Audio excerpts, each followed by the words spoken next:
Assalamualaikum warahmatullahi wabarakatuh. Kami dari Prodi D3 Keperawatan Stikes Bakti Mandala Husada Slawi akan mempresentasikan tentang autisme yang disusun oleh Jeffrey Maret, Nabilah Della, dan Putriana. Dosen pembimbing Ibu Anissa Oktiawati, Sarjana Keperawatan, Nurse, Magister Keperawatan. Autisme. Beberapa kasus autisme di Indonesia dan Jawa Tengah. Apa itu autisme? Autisme adalah gangguan perkembangan otak yang mempengaruhi kemampuan penderita dalam berkomunikasi dan berinteraksi dengan orang lain. Di samping itu, autisme juga menyebabkan gangguan perilaku dan membatasi minat penderitanya. Apa permasalahan yang terjadi pada autisme? Masalah komunikasi yang kerap dialami anak penderita autis antara lain sulit bicara, menulis, membaca, dan memahami bahasa isyarat seperti menunjuk dan melambai. Hal ini kemudian membuatnya sulit untuk memulai percakapan dan memahami maksud dari satu perkataan atau petunjuk yang diberikan orang lain. Gangguan dalam berhubungan sosial. Salah satu ciri-ciri anak autis adalah sulit bersosialisasi. Anak dengan autis seringkali terlihat asyik dengan dunia sendiri, sehingga sulit terhubung dengan orang-orang di sekitarnya. Terkadang anak dengan autisme juga terlihat kurang responsif atau sensitif terhadap perasaannya sendiri ataupun orang lain. Gangguan perilaku. Berikut ini adalah beberapa pola perilaku khas yang biasanya ditunjukkan oleh anak dengan autisme. Marah, menangis, atau tertawa tanpa alasan yang jelas, hanya menyukai atau mengkonsumsi makanan tertentu, melakukan tindakan atau gerakan tertentu dilakukan secara berulang seperti mengayun tangan dan memutar-mutar badannya, hanya menyukai objek atau topik tertentu, melakukan aktivitas yang membahayakan dirinya sendiri seperti menggigit tangan dengan kencang atau membenturkan kepala ke dinding, memiliki bahasa atau gerak tubuh yang cenderung kaku. Apa penyebab autisme? Antara lain, jenis kelamin sangat berpengaruh pada anak autisme, terutama anak laki-laki 4 kali lebih berisiko mengalami autisme dibandingkan anak perempuan. Kelahiran prematur, yaitu bayi yang lahir pada masa kehamilan 26 minggu atau kurang.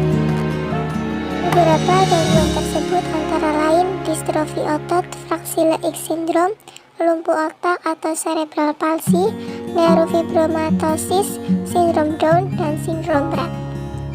Pajanan selama dalam kandungan yaitu konsumsi minuman beralkohol atau obat-obatan, terutama obat epilepsi dalam masa kehamilan, dapat meningkatkan risiko anak yang lahir menderita autisme. bagaimana cara orang tua menghadapi anak autis? Selama ini banyak orang berpendapat bahwa autisme adalah penyakit kejiwaan dan kerap mendapat stigma negatif dari masyarakat. Karena stigma negatif itu pula, anak-anak dengan autis seringkali jadi sasaran bully dan olokan. Menghadapi anak autis tentu menguras lebih banyak waktu dan tenaga, apalagi kondisi mental, mood, dan perilaku mereka bisa berbeda-beda setiap hari. Untuk itu, setiap orang tua harus pandai mengendalikan diri dan belajar lebih sabar.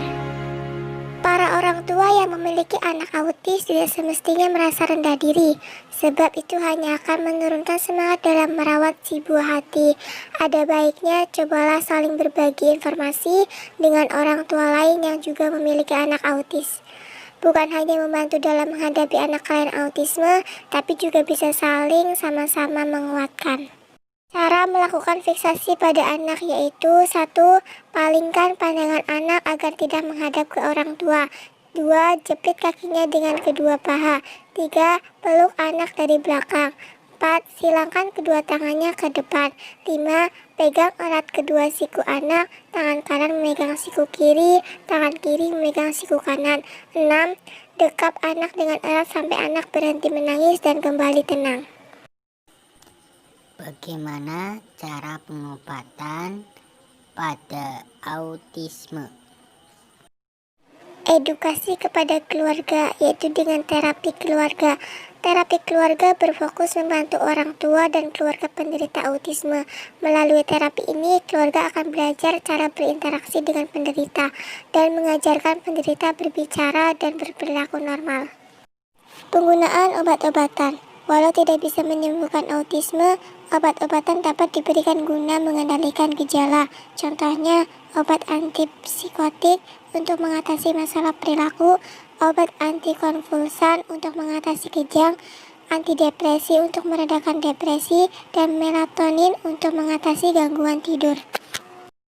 3. Terapi perilaku dan komunikasi. Terapi ini memberikan sejumlah pengajaran pada penderita, mencakup kemampuan dasar sehari-hari, baik verbal maupun non-verbal, meliputi 1. Applied Behavior Analysis atau ABA. Terapi analisis perilaku terapan membantu penderita berperilaku positif pada segala situasi. Terapi ini juga membantu penderita mengembangkan kemampuannya dalam berkomunikasi dan meninggalkan perilaku negatif. 2. Developmental Individual Difference Relationship Based Approach atau DIR. DIR atau biasa disebut Fork Time berfokus pada pengembangan hubungan emosional antara anak autis dan keluarga. 3. Occupational Therapy. Terapi okupasi mendorong penderita untuk hidup mandiri dengan mengajarkan beberapa kemampuan dasar seperti berpakaian, makan, mandi, dan berinteraksi dengan orang lain. 4. Speech Therapy. Terapi bicara membantu penderita autis untuk belajar mengembangkan kemampuan berkomunikasi. 5. Treatment and Education of Autistic and Related Communication Handicapped Children atau TEACH. Terapi ini menggunakan petunjuk visual seperti gambar yang menunjukkan tahapan melalui sesuatu. 6. The Picture Exchange Communication System atau PEACH. Terapi ini juga menggunakan petunjuk visual seperti TEACH, namun PEACH menggunakan simbol untuk membantu penderita berkomunikasi dan belajar mengajukan pertanyaan. Sekian, terima kasih. Wassalamualaikum warahmatullahi wabarakatuh.